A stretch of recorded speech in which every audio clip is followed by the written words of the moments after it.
Eu chamo-me Tiago Villanueva, sou médico de família, na área de Lisboa. Trabalho há muito tempo em publicação científica, há cerca de 20 anos. Comecei no BMJ Student, onde cheguei a editor-chefe, e depois, mais tarde, fiz um fellowship em edição científica no British Medical Journal, há cerca de 10 anos atrás, e desde então permaneci a colaborar como editor na área de artigos originais de investigação, e desde 2017 que sou editor-chefe da Ata Médica Portuguesa.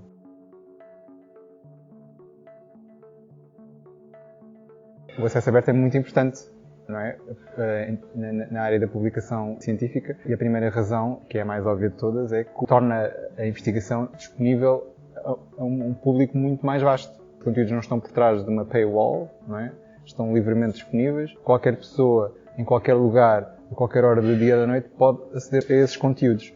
Por outro lado, permite uma coisa que permite evitar o desperdício, o chamado research waste, não é?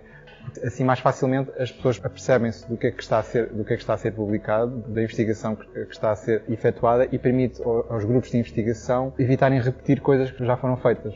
Não é? Porque se de outra forma, num modelo em que existe um modelo de subscrição, um paywall, em que é preciso pagar para ter acesso aos conteúdos, eu posso não saber que um estudo semelhante ao meu foi publicado, e assim evitar desperdício.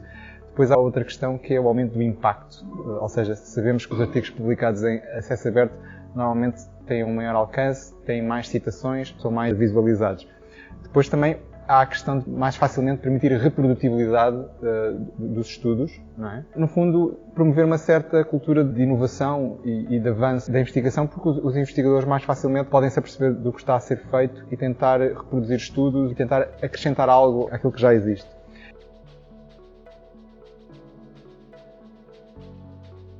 O acesso aberto promove muito a inovação, não é? Permite mais facilmente nós apercebermos da investigação que está a ser realizada e apercebermos mais cedo de novas hipóteses e de novos horizontes e de novos caminhos por onde fazer avançar o conhecimento.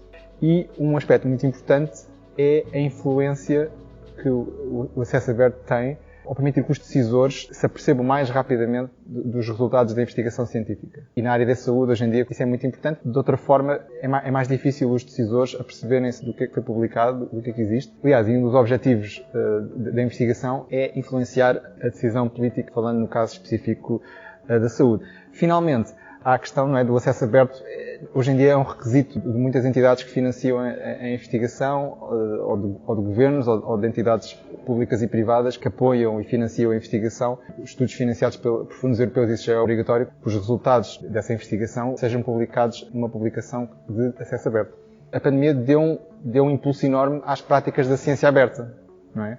Por exemplo, na pandemia generalizou-se a partilha de conteúdos em plataformas de preprint, ou em determinados repositórios, ou seja, as pessoas colocavam o artigo, que ainda não tinha sido sujeito a peer review, numa plataforma.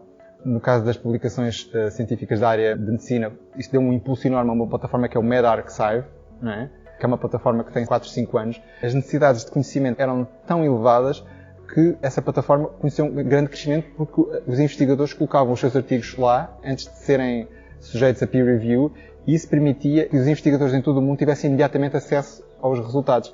O que não quer dizer que depois esses artigos não fossem sujeitos a peer review, mas porque estávamos perante uma emergência de saúde pública, era muito importante termos acesso a determinado conhecimento, e isso foi fulcral, inclusive, para o desenvolvimento de vacinas e tratamentos para a Covid-19.